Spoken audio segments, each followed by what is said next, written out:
What's up, guys? Welcome to episode 7 of the iKONIC podcast. Back by popular demand, we have our good friend Amber. Conrad here as always, and we actually got some pretty great reactions following the last episode. It seems like you guys really like those travel-related conversations and unknown facts type of conversations. So we're going to revisit those today. You guys ready to dive into this one? Of course. Yeah. So I wanted to ask you guys firstly real quick, for the viewers out there, these guys, along with a couple of our other coworkers, are planning a trip to El Salvador, and they're leaving next week. So I wanted to kind of hear what you guys are planning to get into out there and where you guys are going to stay, which parts of the country you plan on visiting. So we already got our Airbnb and kind of everything booked. So we're gonna stay in an area called Tamanek. So it's like very close to the coast. It's maybe like 10 minutes from the beach. So we actually have a lot of different attractions already planned. We're definitely gonna do like a down buggy ride. We're gonna do like a zip line ride. We have few maybe not even but volcanoes too. Like few waterfalls to see. We picked a lot of different restaurants, so we already have like pretty decent plan. Maybe it's not really like day by day type of thing, but we know what we want to do. It's not like an itinerary, nothing's set in stone, but we spent a long time the other day going over things to do, and that's pretty cool. That's cool. We're staying near the beach, but a lot of the things we want to do are kind of maybe like 2 hours from there. Yeah. Like near the inner part of the country. But El Salvador seems like pretty easy to get around. It's only I read that it's like the size of Massachusetts, and you can get pretty much anywhere within like 3 hours. So yeah, it's a very small country. We kind of do a lot of day trips. That's gonna be awesome, dude. Yeah, and from what I heard, they have like a lot of surfing beaches. So I used to like windsurf like back of the day. So Really? So when I was 18, that was like a couple months that I actually did that. So I'm really looking forward to like trying actual like surfing, because I only did windsurfing, not the actual surfing. So I'm looking forward to actually try it. Listen, when you're out there, make sure you guys spend some Bitcoin. Oh yeah. Contribute to the Bitcoin economy. 100%, it will do so. Just for the few people we got watching us out there that are into the crypto space, obviously crypto has popped off lately. Quick question for you, Conrad, specifically. Amber, if you have any opinion you want to throw in, feel free. But where do you see Bitcoin trading in, let's say, the next year and a half? So that puts us at like 2026. I believe so that peak of the cycle we should be maybe around 250,000. I feel like that's pretty realistic. I really cannot see it going like less than 150,000. That should be like minimum where it's going. So I probably would say like 200,000 should be like realistic goal. By the way, guys, this is not financial advice by any means. Always do your own research. Gotta sound like a finance bro real quick. But anyway, I just wanted to add to that real quick. For those of you guys that are invested in the crypto market, I did want to mention real quick that over the past few bull cycles, Bitcoin and the alt market didn't really take off until a year following the halving. And the halving doesn't start for another month. So that's just some food for thought. I think that, as Conrad said, we could really see Bitcoin reach easily 6 figures. I think that goes without saying, being we're already at 70K. Just going away from Bitcoin for 1 second, I personally really like the Solana. And I really feel like that's one of the coins that can do maybe like 6 to 8, maybe to 10x. It already took off a little bit because, we bought it when it was like around $100. Now it's like 186, 190. So it already like made a move. It like already doubled since the time we like got into it. And think about this, like a year and a half ago, it was like $9. Yeah. So it's been pumping. Remember when we were speaking about this, it was like what, $40, $50. So yeah. So it already like made a decent move, but again, it's just the beginning.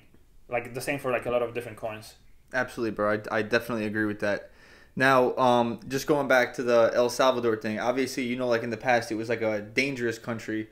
From what I understand, their president really cleaned the place up. He got all the gangs out, and now it's becoming a very popular not popular tourist destination, but it's growing on a lot of people's radar, so to speak. Of course, like their president Bukhari, he actually like kind of like cleaned up the country almost, you can say. He built new prisons. They have like the Supermax prison. Like there's a lot of different convicts and gang members that are being locked up. So country is much safer from what I heard. A lot of my friends that traveled there, they said it was very safe. So I think we're gonna have a good time, and obviously, you're gonna have some shady parts in basically every country, every town. Facts. But maybe except for the capital, I probably would say it should be like very safe. But of course, we're gonna touch on that when we're back. Yeah, I'm looking forward to hearing about that. We did read one of our friends that we're going with is like pretty heavily tatted, and we did read that, like, especially in the capital, like, you want to cover up your tattoos. That's crazy. And I don't know what the reason for that is. I'm not sure if it's because the police will target you, and in a lot of these countries, the police are as corrupt as that's very, very true. It's funny you'd say that. Like, I was just having a conversation with Alfonso about this just recently. Alfonso's one of our buddies, and he was pretty much telling me the same thing, that even if you have like a tat on your hand that, let's just say, represents you might have been affiliated with some type of gang, that could actually mean something for you. Mean something like, you know, you can find yourself in a shitty situation out there. Well, I should be pretty safe then with my 0 tattoos. Yeah, yeah, right. That's one thing you don't got to worry about. But yeah, supposedly it's only like criminals that really have tattoos in El Salvador. So, I mean, no one's gonna think anything of your little like butterfly tattoo or whatever. No, like, wait, no. You don't remember of butterfly gang. Yeah, I was gonna say, you never know these days, dude. You never know these days. No, but you know, I even saw maybe like a week or 2 weeks ago where President of El Salvador, he went out and he was like, he went to like the government of Haiti, like, listen guys, if you need help, you know, you're gonna have to like pay us and whatever. Stuff like that, but we're gonna come and we're gonna help you like to like fight against the gangs and like get the country into like the right state again. Isn't it crazy to think, honestly speaking, how like a small country like El Salvador has really set the bar for a lot of other Central and South American countries? If you look at just the way like they cleaned up like all these gangs in the area, like now it's apparently much safer. They swallowed the orange pill, as we say in the crypto world, meaning they pretty much adopted Bitcoin. Yeah. And I remember when the president, I could be wrong, but I saw a tweet like a long time ago when he was pretty much like, from this day on, every single day El Salvador's going to buy one more Bitcoin. And when you look at countries like we've spoken about in the past, Argentina, Venezuela, these countries that have experienced hyperinflation, it's like, it's just crazy to think, because El Salvador is very small when you look at how big some of the countries in that area are, you know? You know, I feel like it's really a lot of times about like the government and who actually governs the country. Even remember when speaking about Argentina, one of the first episodes of the show, like how bad the situation was there with the inflation and everything. As Amber spoke, I think in the comments, she actually mentioned that they had a new president that was actually like economist by the trade, and you can already see like past 1 or 2 months like how the situation is improving, just because like they're being governed well. I think it's interesting to see like across the world now, a lot of newer politicians are not actually politicians. They're people from trades, like, you know, economists and businessmen. And I think that's better, because I feel like a lot of politicians, they pretty much just like lie through their teeth, or they're pretty much bought, if I can say that. Like, listen, like politics is just basically like their trade is just bullshitting. Like, of course, like some of them, they ended, let's say they went to Harvard, they went to like good schools, whatever, and they actually know stuff, but a lot of them are actually, you know, just not necessarily like that smart about specific things. They just learn to talk about like specific issues, and they just go over and over and over the same things every single day. I feel like politics in the past has been a lot about like just glazing over things, telling people what they want to hear, and then not actually trying to find a real solution for the problems. But now, you know, I feel like the public is more knowledgeable about what's going on and what needs to be done to fix the situation, and they're more willing to vote for someone who doesn't have a background in politics but has a background in finance or... Absolutely. And I feel like one of the gateways to that was social media. Like, social media just opened up so many cans of worms. You pretty much got to see things for what they are. Although platforms like YouTube, for example, and many others do still have like pretty strict policies, like we've gotten to see a lot of things that people, let's just say 100 years ago, were never going to be able to find out that information on their their politicians. Yeah, no, and still like a lot of different social medias are being censored. Like, you cannot really speak your mind, you cannot really say anything controversial. Dude, we had the conversation about X. So X, obviously formerly known as Twitter, got to throw that in there. They're almost like too free. Meaning every time I sign on to X, we spoke about this in one of the former episodes, but like I see like crazy videos, and I don't even engage with content like that. It kind of turns me off from the platform. I'm talking about crazy shit, like people getting killed, crazy car accidents, and I'm like, dude, why am I seeing this shit? Like, I don't want to consume that. I think we actually spoke about this on the last episode. Episode with Tony, right?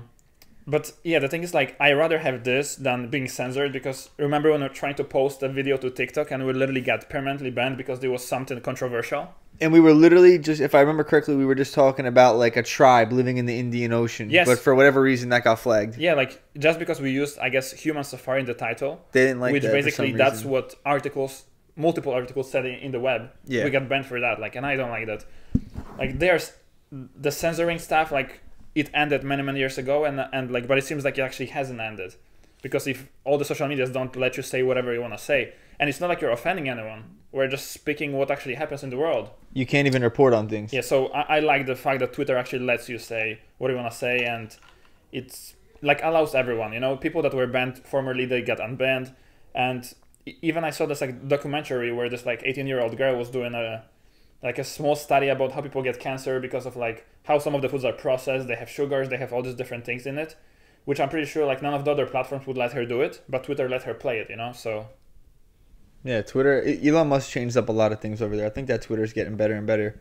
By the way, quick question for you, Amber, because I feel like nowadays with the internet, globalization has just pretty much made its way everywhere, and every country by now is pretty much explored in some way, shape, or form. Like if you look up online, for example, like travel guide to Mauritania, you're gonna find 30 blog posts like of people that just like went out there for whatever reason. If you look at like several years ago, it was like, oh my God, there's this country in Europe. It's very unexplored. It's a hidden gem. Beautiful sea. It's called Croatia. Now Croatia, that's like the new Italy or France in regards to them pulling in heavy tourist numbers for their size. So where do you think is like a place that, and the conversation's for you too as well, Conrad, where do you guys think is a country that is still relatively unexplored and is a hidden gem, if there even are any at this point? I don't know. I wouldn't say there are that many countries that are unexplored at this point. You probably could tell us more about these hidden gems because of the places you've been are more out there. Yeah, off the beaten path. Like I mean, you had talked about Albania being like the next kind of up and coming star in Europe. For, like, beach vacations and stuff like that. I've been seeing a lot of cool stuff about Guatemala lately, which, like El Salvador, a lot of people have avoided Guatemala in the past because of the crime. But I don't know. What do you think? You know, I feel like it a lot of boils down to like how safe the place is. So some of the, even though let's say countries used to be very beautiful back of the day, but they were still very dangerous. So no one wanted to go there. That's why they were, you cannot say unexplored, but people were not really going there because of the safety. So let's say how Salvador, you know, got rid of the gangs and like everything is safe. People gonna travel there. The same Guatemala, if, you know, if they're gonna be much safer, you know, people gonna travel there. But if you know, if I have to throw out the name of the country, I probably would be something in like a South Asia. I haven't been to like any specific countries up there, but I heard from a few of my colleagues that, let's say, Laos is kind of like, it has everything that let's say Thailand or Vietnam has, but it's still much cheaper. People are like locals are not so jaded for tourists, so you can, again, it's much cheaper. It's still very nice. It's not like so crowded everywhere. So I probably would say that I could maybe throw a Laos in there. And real quick, is Laos the country that was like bombed by the U.S. and they have like a lot of bombs that never actually went off still on their land today, like mines and things of that nature? Is that Laos? So speaking of the field mines, I'm not sure if that's what you're referring to, but I think you're referring to Cambodia, because Cambodia has probably like still like 3, 4, 5 millions of landmines on their territory. So that's I probably confused them over there. Yeah. So, and it's not necessarily just to U.S. bombing. It's like they had their like conflicts between like the Khmer rogue people and like the government. Rouge. Yeah. So there's like a lot of different conflicts. So that's where the landmines come from. And actually, when you go to Cambodia, you're literally gonna have many signs that are gonna say, "Look, don't go off the beaten path," because you might walk into the field mine. That's definitely where I was talking about then. And if I'm not mistaken, they even have several deaths to this day per year. From explosions. So I actually read that since 1979 there have been 64,000 of casualties due to the landmines, and I think 20,000 of these people were dead. So you literally 20% of royal villages still have landmines in them. So, and actually Cambodia as a country has the highest rate of amputees compared to like the population, just because of the landmines. Wow. So it's really pretty dangerous to like walk around. You really have to go just the beaten paths and like only like design the trails. So if I travel there, I probably wouldn't just like wander anywhere I want, because you can have not a nice surprise. Exactly. Cambodia, I mean, their civil war was very recent. We're talking the 70s. So a lot of the people that survived that war are still alive to this day, or they're the offspring of survivors. You've been out there, right, Amber? Yeah, I have. It's a beautiful country. It's very tragic, though. It's unfortunate, but in the capital, I feel like the major kind of tourist attractions that they have are related to the war, and it's like the killing fields. I think it's called S7 prison. There's a prison in the capital that had only 7 survivors. It's pretty crazy, but I'm pretty sure that like 70% of the population was wiped out. Really? From the genocide. That's crazy. And yeah, it's weird that like in the U.S. we don't really learn about. You learn nothing about that in the U.S. And that's very recent history. We learn a lot about World War II, Vietnam War, but things like the Cambodian genocide are completely. You just never hear about it. You know what? Maybe let me ask you a question. Because actually, I heard from someone that it's very common that people, let's say, carry weapons in Cambodia, and like the guns and everything is actually like very common in there amongst people, like owning guns. Oh, really? I didn't notice that while I was there, but even like one of my friends told me that there are literally signs on the restaurants that you cannot walk in with like a gun or a grenade.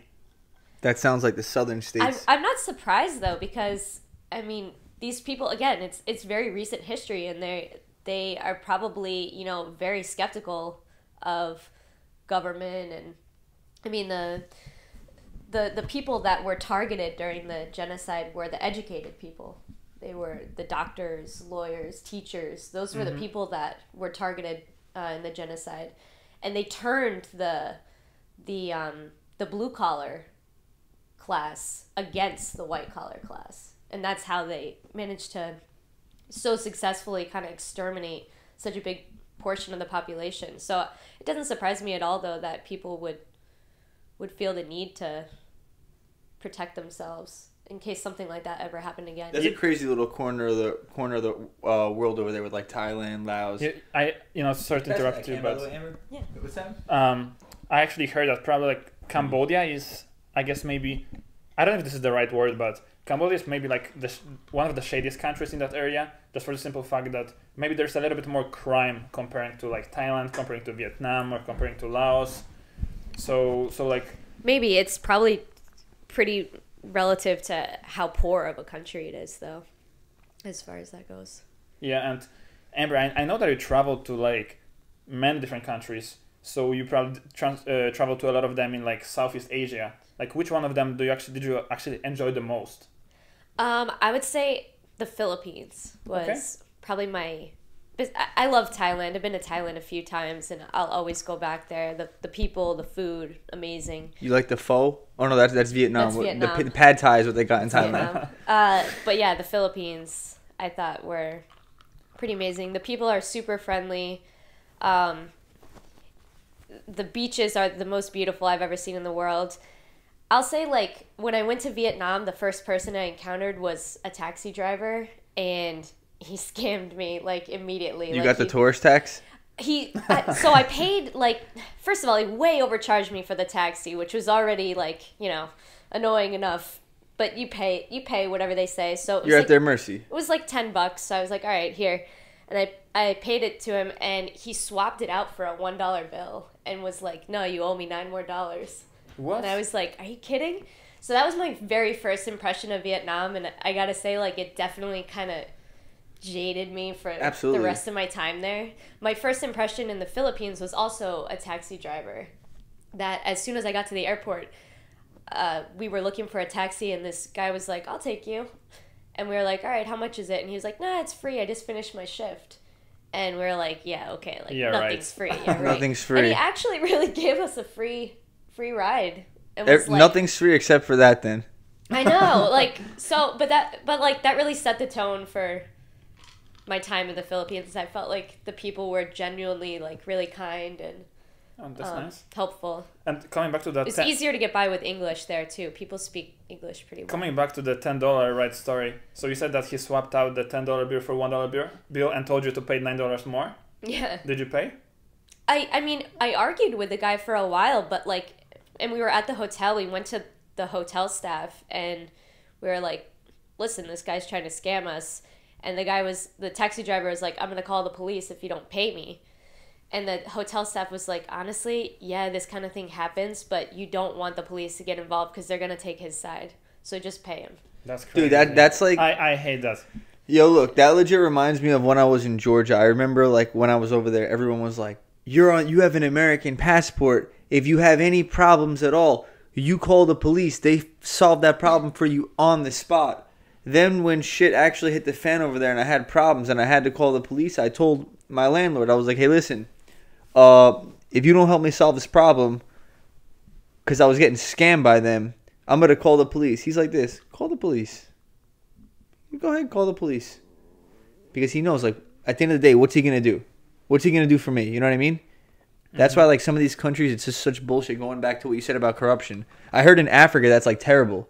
Like, there's a lot of corruption and collusion in Africa. Amber, Yeah. you went to South Africa, right? How was it there when it comes to the corruption, taxes, and like paying stuff and Honestly, I don't recall it being more of an issue than anywhere else. Like in Thailand, like you literally have to like tell the taxi drivers like turn the meter on, and a lot of times they refuse because they want to screw you and give you whatever rate. Like you have to like enforce the meter. I want to go to Thailand. Thailand's beautiful. I just can't get over that, like, 25-hour flight, whatever it happens to be. That's the only thing that, like, turns me off from going I mean, out there. I don't even, is there a direct flight from here? I don't think so. And honestly, I wouldn't want a direct flight. I feel like you want to get off the plane Gotta at a break certain it up point. a little bit. Yeah, Yeah, 25 hours is too it's much. really far. But yeah, Thailand is awesome. You know where I experienced corrupt police though was in Brazil. Really? I was staying in Rio, and we were staying we were in a nice, like almost gated community. Not gated, but there was like a checkpoint, like a police checkpoint to drive up our street. But right above us was a pretty bad favela. Like the favelas are like on the hills. Like you were and, like a block away from the hood. Yeah, like I mean, like they could probably like throw rocks down at us or whatever from the Goddamn. favela. Like if That's you're crazy. just out on your patio. But my husband decided that he wanted to buy some weed, and he bought a little bit of weed while we were there, and he was coming through the checkpoint, and the police searched him and found the weed. Are you And they kidding wanted me? to shake him down for $15,000. Damn. What? They were like, otherwise you're going to jail for a month. Like, Dude, at that point, I'm And- taking the jail sentence. So how was so the he jail? was like, hang on, he's like, I don't have that kind of money right now, but like I can get it for you. Like, let me go back to my house and get it.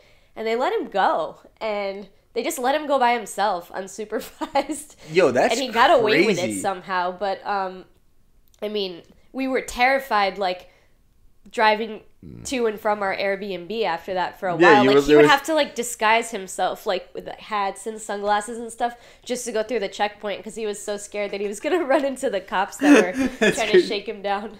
Dude, but He just went to Brazil again like a month ago, and I was like, please, just don't buy weed. Whatever you do, just you know, like don't buy any weed. that's one of my That's worst. hilarious. That's one of my worst with traveling is that getting stuck in a jail of like a foreign country, especially the country that doesn't speak English. There's a show Like, I'm about not Oh that. my god, this girl! Oh my god, this girl. When I was living in Japan, my friend knew this girl that got involved with some bad people, and like she didn't know what the job was, but they hired her to go to Vietnam to import cars back to Japan or something like that. Cars. Cars, yeah. So she gets there. It's not cars, it's heroin. And they make her swallow heroin balloons. Oh no. And she's you kidding me? she's in the airport in Vietnam, and she's wearing shorts that apparently had like a tiny bit of like residual like weed in the pocket Yeah. or whatever. And the drug dogs sniff it out, Oh, and no. they lock her up.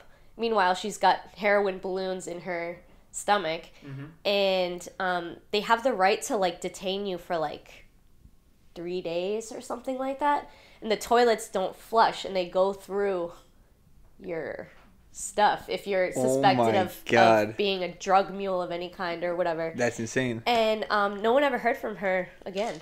Damn. No one ever heard from her. Like they heard that she got caught or whatever, and that she was going to court in Vietnam. Like, dude, that's terrifying. And like she was probably going to be locked up for like, I don't know, 20, 30 years. So there comes a lesson: don't smuggle hair in your stomach. Literally. Oh, guys, by the way, I thought that was crazy though, because she was just some like dumb like 19, 20-year-old American kid that like just. Yeah, but you know what you're doing. You know you're swallowing those bags. That's not. Listen, the thing is, like, if you are young and you hear like, oh, you can make, let's say, $50,000 just making one trip. I'm just making up the number, but like they're gonna be like, oh, how you know, Connor? That seemed like a little bit specific. Yeah, right. Where are you getting these numbers? Yo, guys, hold on. Yo, bringing it back real quick. Because you told me. Yeah, okay. Yo, listen, bringing it back real quick. You guys know that country, Burma, formerly known as Burma. Now it's Myanmar, right? Yeah. Have you guys heard about that city, Naypyidaw? What? Guys, man, stop acting like it's a common knowledge. Right?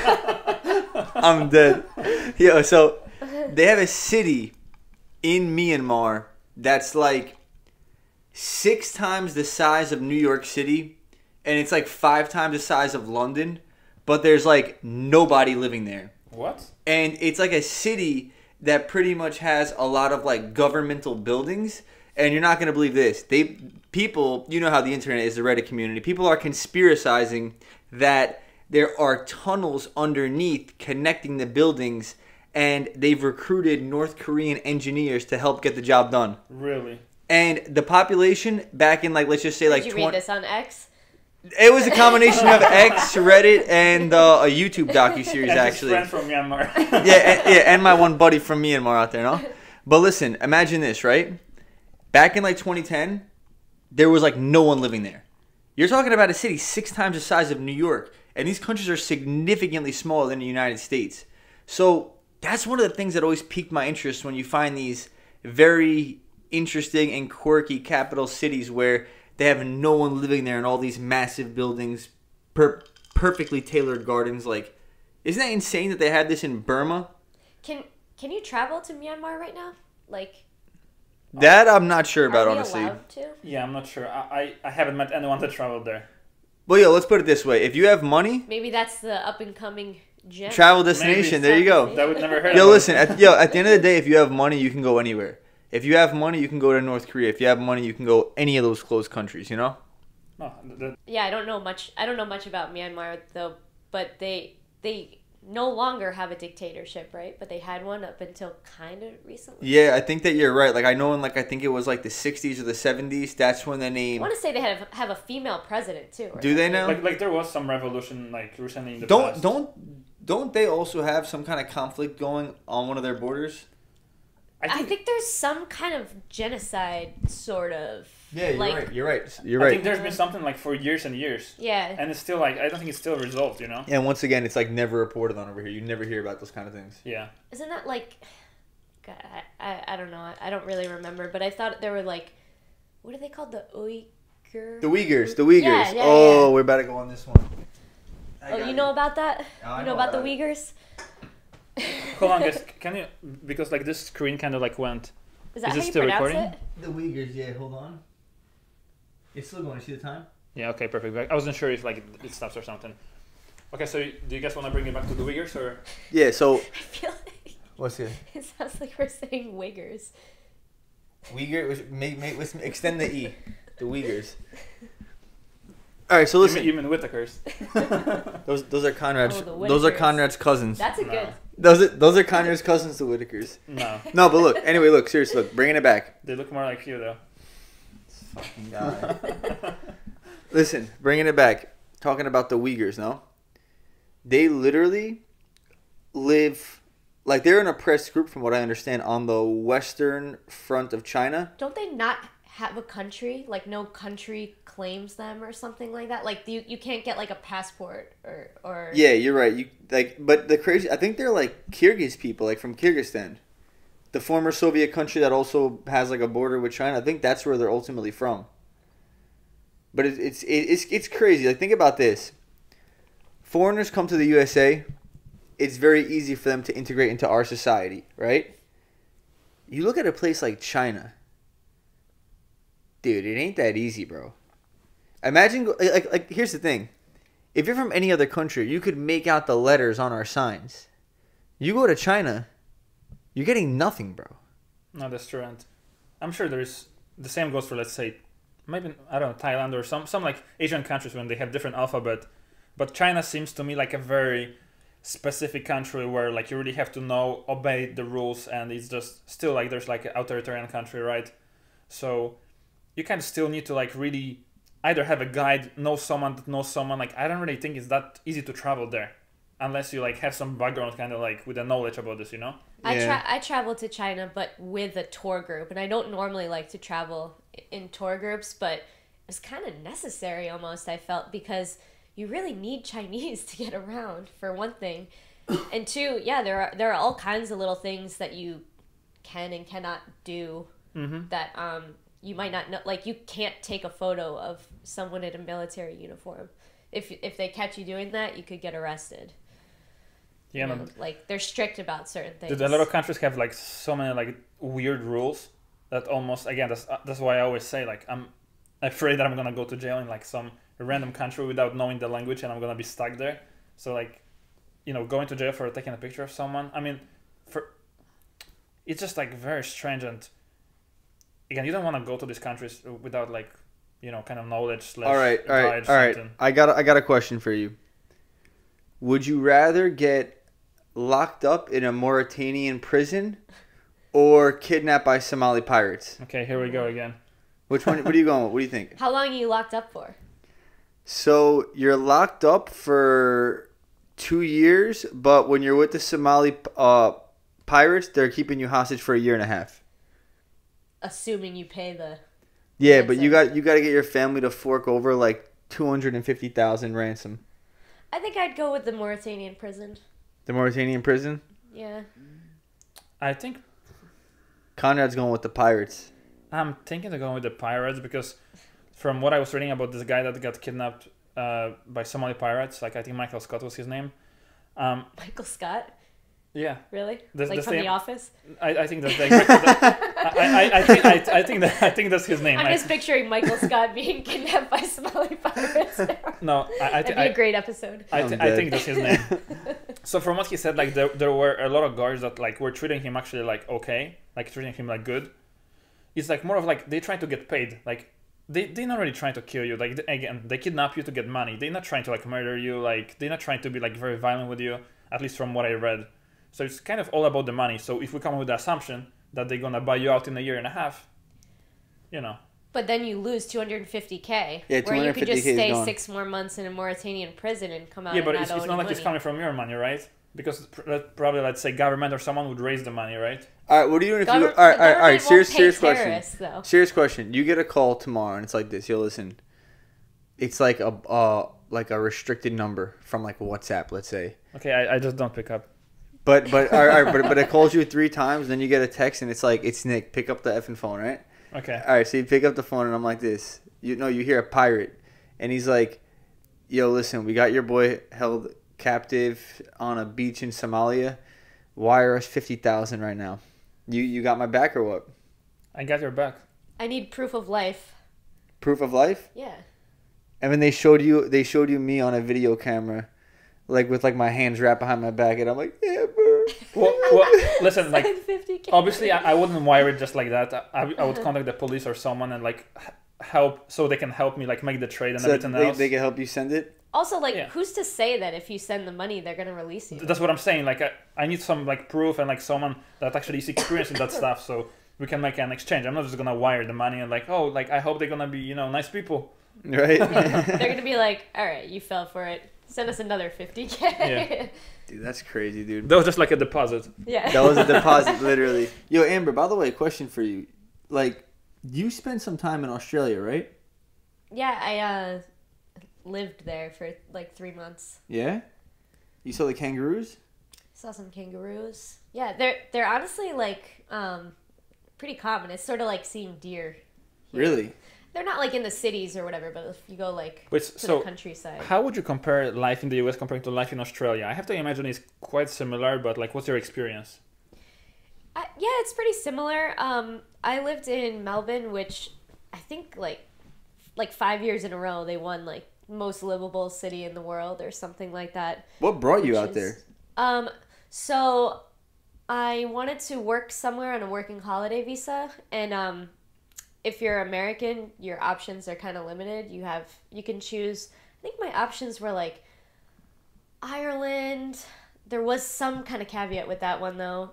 New Zealand, Australia, and like Canada maybe. Only a couple countries. Most countries have like open reciprocity, but the U.S. doesn't allow any working holiday students or So there's only a few countries that allow us to go there to do working holiday. So I chose Australia.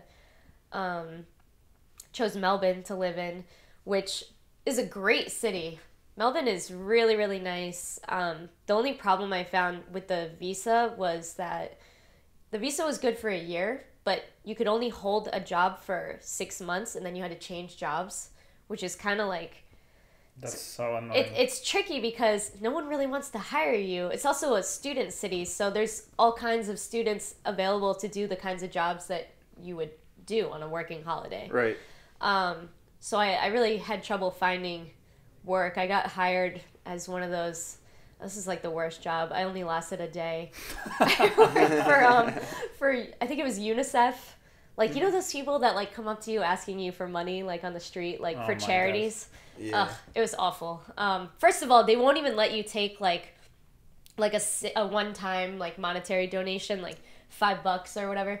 You have to get people's credit card information, which who wants to give out their credit card information to some stranger on the street? They want those reoccurring. Also, like, not for nothing, I came to find out afterwards that UNICEF is a really terrible charity. Are they actually? And like, they don't really do anything for anybody. Really? Like, your money is definitely better donated elsewhere. Yeah. And I got one customer all day. And like, I was out there for like 8 hours trying to get people to sign up, and most people were nice about it, but some people literally lectured me about how crappy UNICEF was, and I was like, guess I'll go research this when I go home. But I got one guy to sign up. He was like 95 years old. Oh my god. I felt horrible. Amber, you're scamming old people. He didn't know his bank information, so he had me walk with him to the bank, and like the teller was like, are you sure you want to do this? Should I call your daughter? Whatever. And he was like, no, I'm sure I want to do this. And that was the only person I got to sign up, and I just felt awful about it.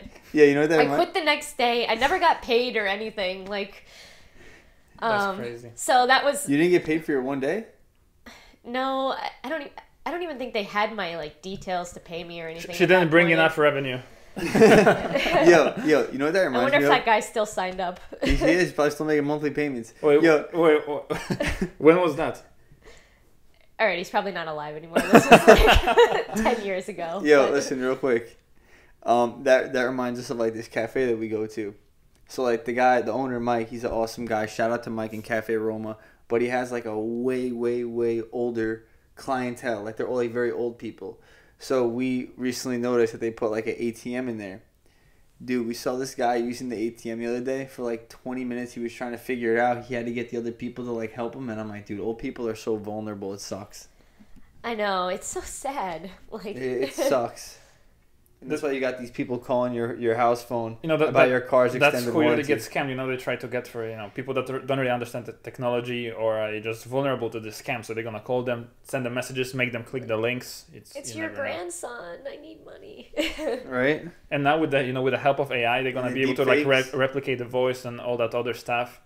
Yeah. Oh my god. True. And I think that the more content that there is about you or of you rather on the internet, the more easier it is for them to create better deep fakes and make them even more realistic, which is pretty scary to think about. Yeah. Because where's the tech? You know how the technological curve is. Where are we going to be in like 100 years? You're going to get a call from me and you're gonna literally think it's me talking to you on the phone. I'm gonna be like, "Yo, Conrad, send $50,000." It's gonna be a Somali like pilot. the only way to like verify this is gonna be like you're gonna have to ask some like, let's say, sensitive questions, or just say, "Oh, you remember when the first time, let's say, went for a coffee or something like that," you know, or like something that you can actually know, Yeah. like, and not them, you know.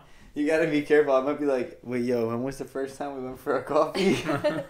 You hear all the time though about like people like the love scams or whatever, like some guy in Nigeria like posing as like a US soldier deployed overseas and like making these middle-aged women fall in love with them and then getting the women to send money and all this Dude, stuff. that's like a very real thing. When I was in Odessa, Ukraine, I met like I once went out to like this bar, and I met like a couple of like middle-aged American dudes, and they like were visiting Ukraine to pretty much meet up with chicks that they met on some type of website. Mm-hmm. But I remember like I was sitting there having the beer, and they're like talking to me, explaining like how they found themselves there. And I remember they're like, yeah, but like the way it works is on the website you gotta like pay for credits to like talk to the girl. And I'm like, dude, some people are like brain dead.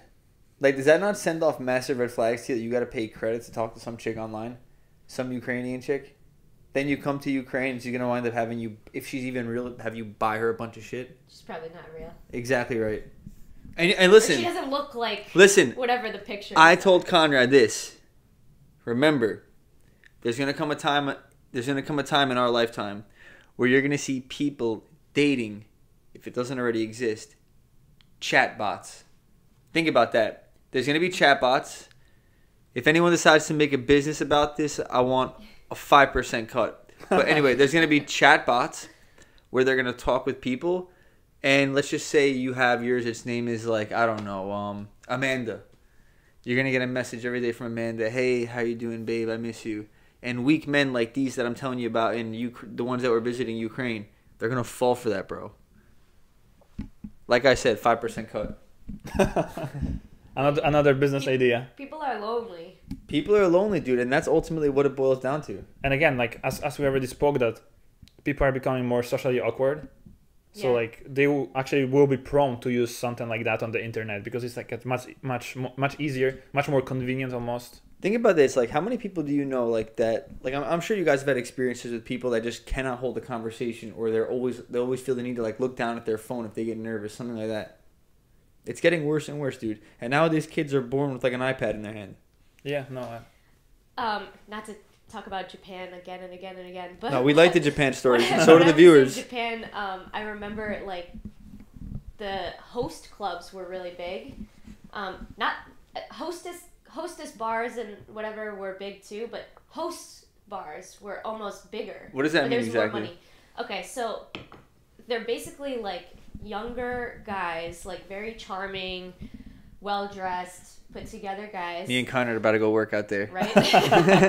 And they just flirt with like middle-aged lonely women. Like these women go to these clubs and like pay these guys tons of money just to talk to them, just to be real. What do you think she would pop by there? We're gonna blur her name out, but do you think that she'd pop out there? She might. I don't know. Oh my god. I can see her like choosing Conrad. But like a lot of these women are married too. They're married and they get no attention from their husbands, so they go to these bars to talk to these like young, like attractive men and basically finance their lifestyle. And a lot of these women, there's actually a good YouTube documentary about it. If you look it up, host clubs in Japan or whatever. Some of these women believe they're in relationships with the guys. Some guys have multiple women that believe that they're in relationships. God damn. Dude, that's crazy. Yeah. That's wild. But they only meet there. But they only meet there. Literally. But they pay so much money.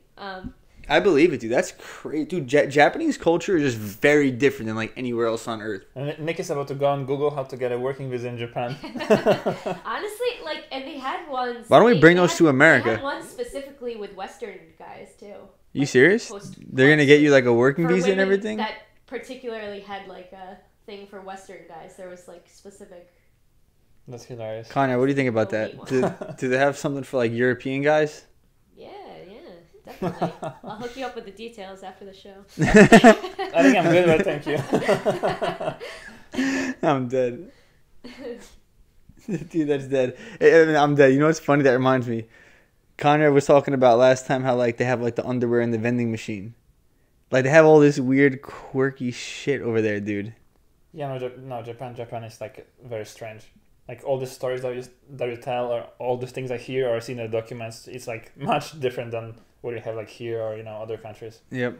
It's such a cool country, though. It really is, and the fact that it like developed so kind of isolated, because it's pretty far off from like countries like Korea and China there.